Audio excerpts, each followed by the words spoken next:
జగన్ తాజాగా ఏదైతే medical కళాశాలల్ని PPP కింద ఇస్తున్న వైనం మీద తీవ్ర ఆగ్రహంతో ఒక ట్వీట్ చేసుకొచ్చారు.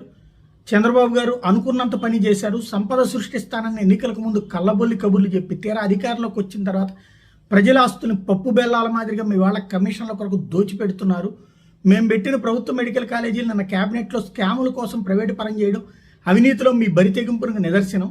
రాష్ట్రానికి శాశ్వతంగా చేస్తున్న అన్యాయం. ప్రజల ఆస్తులను దోచుకున్న వ్యక్తిగా ఇదివరకే మీకు పేరుంది.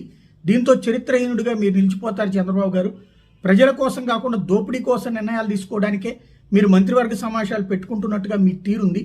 1923 నుంచి 2019 వరకు రాష్ట్రంలో ఉన్న ప్రభుత్వ మెడికల్ కాలేజీల సంఖ్య 11, పద్మావతి అటానమస్ కాలేజీతో కలుపుకుంటే మొత్తం 12.